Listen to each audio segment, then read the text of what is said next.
Hello everyone, welcome back to my YouTube channel. ಎಲ್ಲರೂ ಆರಾಮಾಗಿ safe ಆಗಿದ್ರೆ ಅಂತ ಭಾವಿಸ್ತೀನಿ. ನಾನು ಕೂಡ ಆರಾಮಾಗಿ ಸೇಫ್ ಆಗಿ ಇದ್ದೀನಿ. ಇವತ್ತು ಬುಧವಾರ, ಇವತ್ತು ಬೆಳಗ್ಗೆಯಿಂದನೇ ವ್ಲಾಗ್ನ ಸ್ಟಾರ್ಟ್ ಮಾಡಿದ್ದೀನಿ. ಇವತ್ತು ಸ್ವಲ್ಪ ಕ್ಲೀನಿಂಗ್ ವ್ಲಾಗ್ ಇರುತ್ತೆ. ಮತ್ತು ಇವಾಗ ಏನಕ್ಕೆ ನಾನು ವಿಡಿಯೋನ ಬೆಳಗ್ಗೆ ಸ್ಟಾರ್ಟ್ ಮಾಡಿದ್ದೀನಿ ಇವಾಗ ಅಂತಂದರೆ, ನಮ್ಮ ಅಮ್ಮನಿಗೆ ನಾನು ಹೇರ್ ಕಲರ್ ಅಲ್ಲ, ಕಲರ್ ಮಾಡ್ತಾಯಿದ್ದೀನಿ. ಅವ್ರಿಗೆ ಸ್ವಲ್ಪ ವೈಟ್ ಹೇರ್ಸ್ ಇತ್ತಲ್ವ, ಅದು ಇವಾಗ ಬರ್ತಾ ಬರ್ತಾ ಜಾಸ್ತಿ ಆಗ್ತಾಯಿತ್ತು. ಅವರು ಮಂತ್ಲಿ ಒನ್ಸು ಇಂಡಿಗೋ ಪೌಡರ್ ಬರುತ್ತಲ್ಲ, ಆ ಥರದ್ದು ಕಲರ್ನ ಹಾಕ್ತಾಯಿದ್ರು. ಬಟ್ ಇವಾಗ ನಮ್ಮಮ್ಮ ಫ್ರೆಂಡ್ ಒಬ್ಬರು ಈ ಒಂದು ಪ್ರಾಡಕ್ಟ್ನ ರೆಫರ್ ಮಾಡಿದ್ರು. ಅದನ್ನು ಅಪ್ಲೈ ಮಾಡಿದ್ರೆ ಅಂದರೆ ಇದನ್ನು ಸ್ವಲ್ಪ 2 ಮಂತ್ ರೆಗ್ಯುಲರ್ ಆಗಿ ಅಪ್ಲೈ ಮಾಡ್ಕೊಂಡು 15 ಡೇಸ್ ಒನ್ಸ್ ಆ ಥರ, ಮತ್ತು ಒಂದು 2 ಮಂತ್ ಒನ್ಸು, ಅದು 3 ಮಂತ್ ಒನ್ಸ್ ಆ ಥರ ಯೂಸ್ ಮಾಡ್ಬೋದು ಅಂತ ಹೇಳಿದ್ರು. ಸೊ ನೋಡೋಣ ಯಾವ ಥರ ಅದು ವರ್ಕ್ ಆಗುತ್ತೆ ಅಂದ್ಬಿಟ್ಟು ಇವತ್ತು ಫಸ್ಟ್ ಟೈಮ್ ನಾವು ಆನ್ಲೈನಲ್ಲಿ ಬೈ ಮಾಡಿ ಇವಾಗ ಅಪ್ಲೈ ಮಾಡ್ತಾ ಇದ್ದೀನಿ. ಇದು ನೈಟ್ ಡಿಕಾಕ್ಷನ್ ನೆನೆಸ್ಬಿಟ್ಟು ಬೆಳಗ್ಗೆ ಟೈಮ್ ಹಾಕಬೇಕು. ಇದು 2 ಪೌಡರ್ ಬರುತ್ತೆ. ಒಂದು ನೈಟ್ ನೆನೆಸಿ ಬೆಳಗ್ಗೆ ಹಾಕಿ ಒಂದು 2 to 3 hours ಅದನ್ನ ಡ್ರೈ ಮಾಡಿ ಆಮೇಲೆ ವಾಶ್ ಮಾಡೋ ಥರದ್ದು ಒಂದು. ಇನ್ನೊಂದು ಮತ್ತೆ ನೆಕ್ಸ್ಟ್ ಡೇ ಮೊಸರಲ್ಲಿ ಅದನ್ನ ಕಲಸಿ ಅದನ್ನ ಹಾಕಿ ಅದನ್ನ ಮತ್ತೆ ಒಂದು 2 to 3 hours ನೆನೆಸಿ ಆಮೇಲೆ ಮತ್ತೆ ವಾಶ್ ಮಾಡೋ ಥರದ್ದು. ನೋಡೋಣ ಯಾವ ಥರ ರಿಸಲ್ಟ್ ಸಿಗುತ್ತೆ. ಇದೇನಾದರೂ ಚೆನ್ನಾಗಿ ರಿಸಲ್ಟ್ ಸಿಕ್ಕಿದ್ರೆ ನಾನು ನಿಮಗೆ ಇದನ್ನ ಯಾವುದು ಅಂತ ಹೇಳ್ತೀನಿ. ಯಾಕಂದರೆ ತುಂಬ ಜನ ಇವಾಗ ಹೇರ್ ಕಲರ್ ಮಾಡ್ಕೋತಾನೆ ಇರ್ತಾರೆ ಆಲ್ಮೋಸ್ಟ್ ಅಲ್ಲೂ. ಬಟ್ ಇದು ನೋಡೋಣ, ಇದು ಚೆನ್ನಾಗೇನಾದ್ರು ಅನಿಸಿದ್ರೆ ನೆಕ್ಸ್ಟ್ ನಾವು ಇದನ್ನೇ ಕಂಟಿನ್ಯೂ ಮಾಡ್ತೀನಿ. ನೋಡೋಣ ಯಾವ ಥರ ರಿಸಲ್ಟ್ ಸಿಗುತ್ತೆ ಅಂದ್ಬಿಟ್ಟು ನಿಮಗೂ ಕೂಡ ತೋರಿಸ್ತೀನಿ. ಇವಾಗಂತೂ ಆಲ್ಮೋಸ್ಟ್ ಅಲ್ಲಿ ಎಲ್ಲರಿಗೂ ವೈಟ್ ಹೇರ್ಸ್ ಕಾಮನ್ ಆಗಿ ಬರ್ತಾನೆ ಇರುತ್ತೆ. ನಮ್ಮ ಅಮ್ಮನೂ ಕೂಡ, ಅಂದರೆ ನಮ್ಮ ಅಮ್ಮನಿಗೆ ಇವಾಗ 50 ಇಯರ್ಸು, ಬಟ್ ತುಂಬ ಜಾಸ್ತಿ ಏನು ಬಂದಿರಲಿಲ್ಲ, ಸ್ವಲ್ಪ ಬರ್ತಾಯಿತ್ತು. ಫ್ರಂಟಲ್ಲಿ ಅವ್ರಿಗೆ ಸ್ವಲ್ಪ ಜಾಸ್ತಿ ಆಗ್ತಾಯಿತ್ತು. ಆಮೇಲೆ ಇವಾಗ ಓವರಾಲ್ ಎಲ್ಲ ಕಡೆಯೂ ಸ್ವಲ್ಪ ಬರೋಕ್ಕೆ ಸ್ಟಾರ್ಟ್ ಆಗ್ತಾಯಿತ್ತು. ಅವರು ಇಷ್ಟು ದಿವಸ ಗೋದ್ರೇಜ್ದು ಕಲರ್ ಬರುತ್ತಲ್ವ, ಅದನ್ನು ಅಪ್ಲೈ ಮಾಡ್ತಾಯಿದ್ರು. ಇವಾಗಂತೂ ಎಲ್ಲರೂ ಅಪ್ಲೈ ಮಾಡಿರ್ತಾರೆ. ಊರ ಕಡೆ ಆಲ್ಮೋಸ್ಟ್ ಅಲ್ಲೆಲ್ಲ ಗೋದ್ರೇಜ್ ಜಾಸ್ತಿ ಯೂಸ್ ಮಾಡ್ತಾ ಇರ್ತಾರೆ.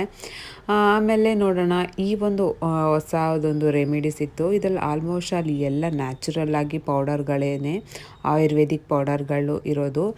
ತುಂಬಾ ಚೆನ್ನಾಗಿ ಯೂಸ್ ಆಗ್ತಾಯಿದೆ. ನಾನು ಆಲ್ರೆಡಿ ನಮ್ಮಮ್ಮ ಏರ್ ವಾಶ್ ಮಾಡಿದ್ದಾರೆ. 1 ಟೈಮ್ಗೆ ತುಂಬ ಒಳ್ಳೆ ರಿಸಲ್ಟ್ ಕೊಟ್ಟಿದೆ ಅಂತಲೇ ಹೇಳ್ಬೋದು. ಇದನ್ನು ಒಂದು 4 ಸಲ ಹಾಕಿದ್ಮೇಲೆ ಆಮೇಲೆ ನಾವು ರೆಗ್ಯುಲರ್ ಆಗಿ ಅಪ್ಲೈ ಮಾಡೋಂಗಿಲ್ಲ. 2 ಮಂತು 3 ಮಂತು ಆ ಥರ ನಾವು ಅಪ್ಲೈ ಮಾಡ್ಕೊಬೋದು. ತುಂಬ ಅಂದರೆ ತುಂಬಾ ಚೆನ್ನಾಗಿದೆ. ನಮ್ಮಮ್ಮ ಬಂದಮೇಲೆ ನಾನು ಬೇಕಂದರೆ ನಿಮಗೆ ತೋರಿಸ್ಕೊಡ್ತೀನಿ ಯಾವ ಥರ 1 ಟೈಮ್ಗೆ ತುಂಬಾ ಚೆನ್ನಾಗಿ ರಿಸಲ್ಟ್ ಬಂತು. ನನಗೆ ತುಂಬಾ ಇಷ್ಟ ಆಯಿತು. ಮತ್ತು ಇವತ್ತು 2 ದಿವಸದ ವ್ಲಾಗ್ ಆಗಿದೆ. ಒಂದು ಸ್ವಲ್ಪ ಮನೆಯೆಲ್ಲ ಕ್ಲೀನಿಂಗ್ ನಡೀತಾ ಇದೆ. ಯಾಕೆ ಅಂತಂದರೆ ನಮ್ಮ ಅತ್ತೆದು ಕಳಸ ಪೂಜೆ ಇದೆ. ಅಂತಂದರೆ ಮಂಡ್ಯ ಸೈಡಲ್ಲಿ ಮುತ್ತೈದೆ ಯಾರು ತೀರೋಗಿರ್ತಾರೆ ಅವ್ರಿಗೆ ಕಳಸ ಪೂಜೆ ಅಂತ ಮಾಡ್ತಾರೆ. ಅದು 22ಗೆ ಮಾಡಬೇಕಾಗಿತ್ತು. ಬಟ್ ಅವತ್ತು ಹಬ್ಬ ಇರೋದ್ರಿಂದ ಫ್ರೈಡೇ ಮಾಡ್ಕೊಳ್ಳೋಣ ಅಂತ ಅಂದ್ಬಿಟ್ಟು ಡಿಸೈಡ್ ಮಾಡಿಕೊಂಡು ಸ್ವಲ್ಪ ಮನೆ ಕ್ಲೀನಿಂಗ್ ಎಲ್ಲ ಮಾಡ್ಕೊತಾ ಇದ್ದೀವಿ. ಯಾಕೋ ಸ್ವಲ್ಪ ಹೊಟ್ಟೆ ಬೇರೆ ಪೇಯ್ನ್ ಆಗ್ತಾಯಿತ್ತು. ಅದಕ್ಕೆ ಒಂದು ಸ್ವಲ್ಪ ಮೆಂತ್ಯನ ತಿಂದರೆ ಹೊಟ್ಟೆ ನೋವು ರಿಲೀಫ್ ಆಗುತ್ತೆ. ಮತ್ತು ಲೂಸ್ ಮೋಷನ್ ಆ ಥರ ಏನಿದ್ರು, ನಾರ್ಮಲ್ಲಾಗಿ ಏನಾದರೂ ಹೊಟ್ಟೆ ಅಪ್ಸೆಟ್ ಆಗಿರೋ ಥರ ಇದ್ದರೆ 1 ಟೇಬಲ್ ಸ್ಪೂನ್ ಆಗೋಷ್ಟು ಮೆಂತ್ಯನ ತಿಂದರೆ ನಿಜ ತುಂಬಾ ರಿಲೀಫ್ ಅಂತಲೇ ಆಗುತ್ತೆ. ನಾನು ಯಾವಾಗಲೂ ಅಷ್ಟೇ, ನಮ್ಮ ಮನೇಲೂ ಎಲ್ಲರೂ ಅಷ್ಟೇ, ಸ್ವಲ್ಪ ಏನಾದರೂ ಹೊಟ್ಟೆ ನೋವಾದಾಗ ಪದೇ ಏನಾದರೂ 1 to 3 ಟೈಮ್ಸ್ ವಾಶ್ರೂಮ್ಗೆಲ್ಲ ಹೋದಾಗ 1 ಟೇಬಲ್ ಸ್ಪೂನ್ ಆಗೋಷ್ಟು ಮೆಂತ್ಯನ ನುಂಗ್ಕೊಬಿಡ್ತೀವಿ ತೊಗೊಂಡು ನೀರು ಕುಡ್ಕೊಂಡು. ಇಲ್ಲಾಂದರೆ ನೆನೆಸು ಕೂಡ ತಿನ್ಬೋದು, ಇಲ್ಲಾಂದರೆ ಹಾಗೇ ಡೈರೆಕ್ಟು ಕೂಡ ತಿನ್ಕೊಬೋದು. ನಾವು ಆಲ್ಮೋಸ್ಟ್ ಅಲ್ಲೂ 1 ಟೇಬಲ್ ಸ್ಪೂನ್ ಆಗೋಷ್ಟು ಹಾಕ್ಕೊಂಡು ಹಾಗೆ ನೀರು ಕುಡ್ಕೊಂಡು ನುಂಗ್ಕೊಂಬಿಡ್ತೀವಿ. ನಾನು ಕೂಡ ಸಣ್ಣ ಪುಟ್ಟ ಕೆಲಸಗಳನ್ನ ಮಾಡ್ತಾಯಿದ್ದೆ. ಹಬ್ಬ ಮತ್ತು ಈ ಥರ ಫಂಕ್ಷನ್ಗಳು ಅಂತಂದರೆ ಎಷ್ಟು ಕೆಲಸ ಇರುತ್ತೆ ಅಂದರೆ ಮುಗಿಯೋದಿಲ್ಲ. ಏನಾದರೂ ಒಂದು ಇದ್ದೇ ಇರುತ್ತೆ. ನನ್ನ ಈ ಫೋನಲ್ಲಿ ಸ್ಟೋರೇಜ್ ಫುಲ್ ಆಗಿಬಿಟ್ಟಿದೆ. ಲಾಸ್ಟು ಹಳೆಯದು ಸ್ವಲ್ಪ ವೀಡಿಯೋಸ್ ಇತ್ತು, ಮತ್ತು ಇವಾಗ ಏನು ರೀಸೆಂಟ್ಲಾಗಿ ಮಾಡ್ತಾ ಇರೋವಂಥ ಒಂದು ವೀಡಿಯೋಸ್ ಇತ್ತು. ಇದೆರಡೂ ಅಟ್ಯಾಚ್ ಮಾಡಬೇಕಿತ್ತು. ಯಾಕಂದರೆ ಸ್ಟೋರೇಜ್ ಬೇರೆ ಇರಲಿಲ್ಲ. ಇದನ್ನು ಅಪ್ಲೋಡ್ ಮಾಡಿ ನೆಕ್ಸ್ಟ್ ನಾನು ವೀಡಿಯೋ ಸ್ಟಾರ್ಟ್ ಮಾಡಬೇಕಿತ್ತು. ಅದಕ್ಕೆ ಹೊಸ ಫೋನಲ್ಲಿ, ಆ ಫೋನಲ್ಲಿ ಏನಿದೆ ಆ ಫೋನಲ್ಲೂ ವೀಡಿಯೋ ಮಾಡ್ಕೊತಾ ಇದ್ದೀನಿ. ಇದರಲ್ಲಿ ವೀಡಿಯೋ ಮಾಡ್ಕೊಳಕ್ಕೆ ಸ್ಟೋರೇಜ್ ಫುಲ್ ಆಗಿಬಿಟ್ಟಿದೆ. ನೋಡ್ಬೋದು ಆಲ್ಮೋಸ್ಟ್ ಅಲ್ಲಿ ಮನೆ ಸ್ವಲ್ಪ ಮಟ್ಟಿಗೆ ಕ್ಲೀನಿಂಗ್ ನಡೀತಾ ಇದೆ. ಎಷ್ಟು ಮಾಡಿದ್ರೂ ಸಾಕಾಗ್ತಾ ಇಲ್ಲ. ಹಬ್ಬ ಮುಗಿದ್ಮೇಲೆ ಏನೋ ಕೆಲಸಗಳು ಮುಗಿಯೋದು ಅಂತಲೇ ಹೇಳ್ಬೋದು. ಇದು 2 ದಿವಸದ ವ್ಲಾಗ್ ಆಗಿರೋದ್ರಿಂದ ಸ್ವಲ್ಪ ಹಿಂದೆ ಮುಂದೆ ಈ ಥರ ಇದೆ. ಯಾರೂ ಬೇಜಾರು ಮಾಡ್ಕೊಬೇಡಿ, ಅಡ್ಜಸ್ಟ್ ಮಾಡ್ಕೊಳ್ಳಿ. ಮತ್ತು ಇನ್ನೇನು ದೀಪಾವಳಿ ಬೇರೆ ಸ್ಟಾರ್ಟ್ ಆಗ್ತಾ ಇದೆ. ಎರಡೂ ಕೂಡ ಒಟ್ಟಿಗೆ ನಮ್ಮ ಮನೇಲಿ ಕ್ಲೀನಿಂಗ್ ನಡೀತಾ ಇದೆ. ಈ ಸಲಿನೇ ಎರಡೂ ಒಟ್ಟಿಗೆ ಬಿದ್ದಿರೋದು. ಇಷ್ಟು ಸಲ ಸ್ವಲ್ಪ ಬೇಗನೆ ಬೀಳ್ತಾಯಿತ್ತು. ಹಬ್ಬ ಈ ಸಲ ಪ್ರತಿ ಹಬ್ಬನೂ ಬೇಗನೆ ಬರ್ತಾಯಿದೆ. ಅಂದರೆ ಒಂದೊಂದು ವರ್ಷ ಒಂದೊಂದು ಥರ ಇರುತ್ತೆ. ನಮ್ಮ ಮನೆ ಹತ್ರ ಒಂದು ಸ್ವಲ್ಪ ಡಿಸ್ಟರ್ಬೆನ್ಸ್ ಇದೆ. ಸೊ ಏನಾದರೂ ಸೌಂಡ್ ಹಂಗೆ ಹಿಂಗೆ ಆದರೆ ಅಡ್ಜಸ್ಟ್ ಮಾಡ್ಕೊಳ್ಳಿ. ಮತ್ತು ವ್ಲಾಗ್ನ ಕಂಟಿನ್ಯೂಸ್ ಆಗಿ ವಿಡಿಯೋ ಅಪ್ಲೋಡ್ ಮಾಡೋಕ್ಕೆ ಆಗ್ತಾಯಿಲ್ಲ. ಏನಾದರೂ ಒಂದು ಬಂದ್ಬಿಡುತ್ತೆ. ಎಲ್ಲರಿಗೂ ಹಿಂಗೆ ಆಗುತ್ತೆ, ನನಗೆ ಮಾತ್ರ ಹಿಂಗೇನ ಅಂತಲೇ ಗೊತ್ತಿಲ್ಲ. ಅಪ್ಲೋಡ್ ಮಾಡ್ತಾ ಇರ್ತೀನಿ, ಮಧ್ಯದಲ್ಲಿ ಏನಾದರೂ ಒಂದು ಸಣ್ಣ ಗ್ಯಾಪ್ ಆಗಿಬಿಡುತ್ತೆ, ಮತ್ತು ಅದು ಅಲ್ಲಿಗೆ ಸ್ಟಾಪ್ ಆಗಿಬಿಡುತ್ತೆ. ಏನು ಮಾಡೋಕ್ಕಾಗಲ್ಲ. ನೋಡೋಣ, ನನ್ನ ಕೈಲಾದಷ್ಟು ನಾನು ಟ್ರೈ ಮಾಡ್ತೀನಿ. ಮತ್ತು ಇದು ನೆನ್ನೆ ಬ್ಲಾಗ್ ಇದು. ನಿನ್ನೆ ಯಾವ ವಾರ ಅಂತಂದರೆ ಬುಧವಾರದ ಬ್ಲಾಗ್ ಇದು. ಮತ್ತು ಮುಂದೆ ಬರುತ್ತಲ್ಲ ಅದು ಮಂಗಳವಾರದ ಬ್ಲಾಗ್ ಆಗಿರುತ್ತೆ. ಫಸ್ಟ್ ನಾನು ಇದನ್ನೇ ಫಸ್ಟ್ ಇದನ್ನೇ ಹಾಕಿ ಆಮೇಲೆ ನಾನು ನೆಕ್ಸ್ಟ್ ಅದನ್ನು ಹಾಕ್ತಾಯಿದ್ದೀನಿ. ನಮ್ಮ ಹಸ್ಬೆಂಡ್ ಪಡ್ಡು ತೊಗೊಂಡು ಬಂದಿದ್ದರು, ಕಾಫಿ ಮಾಡು ಅಂತ ಅಂದರು. ಸರಿ ಅಂತಂದ್ಬಿಟ್ಟು ಅವ್ರಿಗೆ ಕಾಫಿ ಎಲ್ಲ ಮಾಡಿ ಕೊಟ್ಟೆ. ಎಲ್ಲ ಕುಡ್ಕೊಂಡು ತಿನ್ಕೊಂಡು ಮಾಡ್ತಾಯಿದ್ವಿ. ಇದು ಮಂಗಳವಾರದ ಬ್ಲಾಗ್ ಆಗಿರುತ್ತೆ. ಮಂಗಳವಾರ ನೈಟು ನೀರು ದೋಸೆ ಮತ್ತು ಕಾಯಿ ಬೆಲ್ಲನ ಮಾಡಿದ್ವಿ. ನನಗೆ ತುಂಬಾ ಇಷ್ಟ ಆಗುತ್ತೆ ನೀರು ದೋಸೆ. ನನಗೆ ಎಲ್ಲಾದರೂ ನಾನು ಆಚೆ ಹೋದಾಗ ನೀರು ದೋಸೆ ಅಂತಂದರೆ, ಇಲ್ಲಿ ಕೆಲವೊಂದು ಹೋಟ್ಲುಗಳಲ್ಲಿ ಮಂಡೇ ಟೈಮ್ ಮಾತ್ರ ನೀರು ದೋಸೆ ಸಿಗುತ್ತೆ. ಸರಿ, ನಾನು ಎಲ್ಲೂ ಆಚೆ ಹೋಗಿನಿಲ್ವಲ್ಲ, ಸರಿ ಮನೆಯಲ್ಲೇ ಮಾಡ್ಕೊಳ್ಳೋಣ ಅಂತಂದ್ಬಿಟ್ಟು ಮನೇಲಿ ಮಾಡ್ಕೊತಾ ಇದ್ದೆ.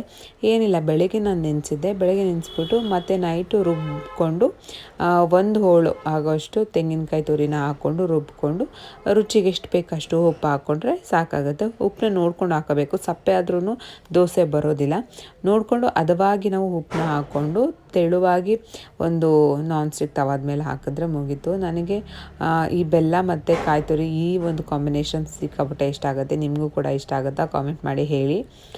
ಇದು ಮಂಗಳವಾರ ಸ್ವಲ್ಪ ಆಚೆ ಹೋಗಿದ್ವಿ. ಯಾಕಂದರೆ ಪಾಪುಗೆ ಕೈದು ಬಳೆ ಇತ್ತಲ್ವ, ಅದು ಚಿಕ್ಕದಾಗ್ಬಿಟ್ಟಿತ್ತು, ಅದನ್ನ ತೆಗೆದಾಕ್ಬಿಟ್ಟಿದ್ದೆ. ಹೋಗ್ಬಿಟ್ಟು ತೊಗೊಂಡು ಬರೋಣ. ಯಾಕಂದರೆ ಮಕ್ಕಳ ಕೈಯಲ್ಲಿ ಬಳೆ ಇದ್ದು ತೆಗೆದಾಕ್ಬಿಟ್ರೆ ಒಂಥರ ಕೈಯೇ ನೋಡೋಕ್ಕಾಗಲ್ಲ, ಒಂಥರ ಖಾಲಿ ಖಾಲಿ ಅಂತ ಅನ್ನಿಸ್ತಾ ಇರುತ್ತೆ. ಸರಿ ಅಂತ ಅಂದ್ಬಿಟ್ಟು ಹೋಗ್ಬಿಟ್ಟು ತಗೊಂಡು, ಅದಾದ ನಂತರ ಕಳಸ ಪೂಜೆಗೆ ಸೀರೆನೂ ಕೂಡ ಬೇಕಿತ್ತು. ಸರಿ, ಸೀರೆನೂ ತೊಗೊಂಡಂಗಾಗುತ್ತೆ. ಆಮೇಲೆ ಬಟ್ಟೆ ಬೇಕಿತ್ತು ಪಾಪುಗೆ ದೀಪಾವಳಿಗೆ, ಅದನ್ನು ಕೂಡ ತೊಗೊಂಡು, ಮತ್ತು ದೀಪನೂ ಬೇಕಿತ್ತು. ಸರಿ ನೋಡೋಣ ಅಂತಂದ್ಬಿಟ್ಟು ದೀಪನೂ ನೋಡದೆ ತೊಗೊಂಡೆ. ಮನೆ ಹತ್ರ ಗಾಳಿ ಇರುತ್ತಲ್ವ, ಅದರಿಂದ ಗ್ಲಾಸ್ ಇಡೋ ಥರದ್ದು ತೊಗೊಂಡ್ರೆ ಏನೂ ಪ್ರಾಬ್ಲಮ್ ಆಗೋದಿಲ್ಲ, ದೀಪ ಎಲ್ಲ ಆರೋಗೋದಿಲ್ಲ ಅಂದ್ಬಿಟ್ಟು ಗ್ಲಾಸ್ ಇಡೋ ಥರದ್ದನ್ನೇ ತೊಗೊಂಡೆ. ಆಲ್ರೆಡಿ ನನ್ನ ಹತ್ರ ಇತ್ತು, ಬಟ್ ಅದು ತುಂಬ ವರ್ಷ ಆಯಿತು, ಡ್ಯಾಮೇಜ್ ಆಗಿ ಹೋಯಿತು. ಸರಿ, ಈಗ ಹೊಸ ತೊಗೊಳ್ಳೋಣ ಅಂದ್ಬಿಟ್ಟು ನೋಡ್ತಾಯಿದ್ದೆ. ಸರಿ, ಅದೇ ಥರ ತೊಗೊಂಬಿಡೋಣ ಬಿಡು, ಯಾಕಂದರೆ ಮನೇಲಿ ಸೈಡಲ್ಲಿ ಗಾಳಿ ಬೀಸೋದ್ರಿಂದ ಮತ್ತೆ ಕೆಟ್ಟೋದ್ರೆ ಮತ್ತೆ ಇನ್ನೊಂದು ಸಲ ಯಾರು ಬೈ ಮಾಡ್ತಾರೆ ಅಂದ್ಬಿಟ್ಟು ಸುಮ್ಮನಾದೆ. ಮತ್ತು ಹಾಗೆ ಬಟ್ಟೆ ನೋಡೋಣ ಅಂತಂದ್ಬಿಟ್ಟು ಅಲ್ಲೇ ಒಂದು ಶಾಪ್ ಇತ್ತು, ಅಲ್ಲಿಗೆ ಬಂದೆ. ಬಟ್ ಅಲ್ಲಿ ಯಾವುದೂ ಬಟ್ಟೆ ಚೆನ್ನಾಗಿರಲಿಲ್ಲ, ಇಷ್ಟ ಆಗಲಿಲ್ಲ. ಸರಿ, ವಾಪಸ್ ಬಂದುಬಿಟ್ವಿ. ಇದೇ ನೋಡಿ ಪಾಪುಗೆ ಮತ್ತೆ ಅದೇ ಥರದ್ದು 2 ಮಂತ್ ಆಗಿತ್ತು ಅಷ್ಟೇ ನಾನು ತೊಗೊಂಡು, ಮತ್ತೆ ಚಿಕ್ಕದಾಯಿತು. ಅದಕ್ಕಿಂತ ಒಂದು ಸೈಜ್ ದೊಡ್ಡದು ತೊಗೊಂಡೆ. ಇವಾಗ ಕರೆಕ್ಟ್ ಇದೆ, ಇನ್ನೊಂದು 2 ಮಂತ್ 3 ಮಂತ್ ಆ ಥರ ಹಾಕ್ಬೋದು. ಇದಕ್ಕಿಂತ ಒಂದು ಸೈಜ್ ದೊಡ್ಡದು ತೊಗೊಂಡು ಏನಾಗುತ್ತೆ, ಲೂಸ್ ಆಗುತ್ತೆ ಮತ್ತು ಬಿದೋಗುತ್ತೆ. ಅದರಿಂದ ಒಂದು 2 ಮಂತ್ ಒಂದ್ಸಲಿ 3 ಮಂತ್ ಒಂದ್ಸಲಿ ಈ ಥರ ಚೇಂಜ್ ಮಾಡ್ಕೊಳ್ಳೇಬೇಕಾಗುತ್ತೆ. ದೊಡ್ಡದು ಅಂತ ಎಷ್ಟು ದೊಡ್ಡದು ಹಾಕೋಕ್ಕಾಗುತ್ತೆ ಹೇಳಿ. ಮತ್ತು ಒಂದು ಸಿಂಪಲಾಗಿರೋ ಸೀರೆ ತೊಗೊಂಡು ಬಂದೆ. ಯಾಕಂತಂದರೆ ನನ್ನ ಹತ್ರ ಆಲ್ರೆಡಿ ಎಲ್ಲ ಬಾರ್ಡರ್ ಸ್ಯಾರಿಗಳೇ ಇರೋದು. ಸಿಂಪಲ್ ಸ್ಯಾರಿಗಳು ತುಂಬ ಕಡಿಮೆನೇ ಇದೆ. ಮತ್ತು ಈ ಥರ ಒಂದು ಕಲಂಕಾರಿ ಡಿಸೈನಲ್ಲಿ ನನ್ನ ಹತ್ರ ಸೀರೆಗಳು ಕಡಿಮೆ ಇರೋದು. ಅದಕ್ಕೆ ಸರಿ ಇನ್ಮೇಲೆ ಸಿಂಪಲಾಗಿರೋದನ್ನೇ ತೊಗೊಳ್ಳೋಣ ಅಂತ ಅಂದ್ಬಿಟ್ಟು ಲಾಸ್ಟ್ ಟೈಮು ಪಿತೃಪಕ್ಷ ಮಾಡ್ತಾಯಿದ್ವಿ, ಆವಾಗ್ಲೂ ಸೀರೆ ಇಡಬೇಕು ನಮ್ಮ ಕಡೆ. ಆವಾಗ್ಲೂ ಸಿಂಪಲ್ಲಾಗಿರೋದು ತೊಗೊಂಡೆ. ಆ ಥರದಾಗೆ ಆರಾಮ್ಸೆ ಟೆಂಪಲ್ಗೆ ಅಲ್ಲಿ ಇಲ್ಲಿಗೆ ಅಂತಂದ್ಬಿಟ್ಟು ಹಾಕ್ಕೊಂಡು ಹೋಗ್ಬೋದು. ಈ ಬಾರ್ಡರ್ ಸ್ಯಾರಿಗಳೆಲ್ಲ ಬರೀ ಮದುವೆಗಳಿಗೆ ಬಿಟ್ಟರೆ ಎಲ್ಲೂ ಹಾಕ್ಕೊಂಡು ಹೋಗೋಕ್ಕಾಗೋದಿಲ್ಲ. ಹಂಗೆ ಅಂತಂದ್ಬಿಟ್ಟು ಇದೇ ಥರ ಸಿಂಪಲ್ಲಾಗಿ ನನಗೆ ಆ ಕಲರ್ ಇಷ್ಟ ಆಯಿತು ಅಂತಂದ್ಬಿಟ್ಟು ತೊಗೊಂಡು ಬಂದೆ. ಸೀರೆ ಹೇಗಿದೆ ಅಂದ್ಬಿಟ್ಟು ಕಾಮೆಂಟ್ ಮಾಡಿ.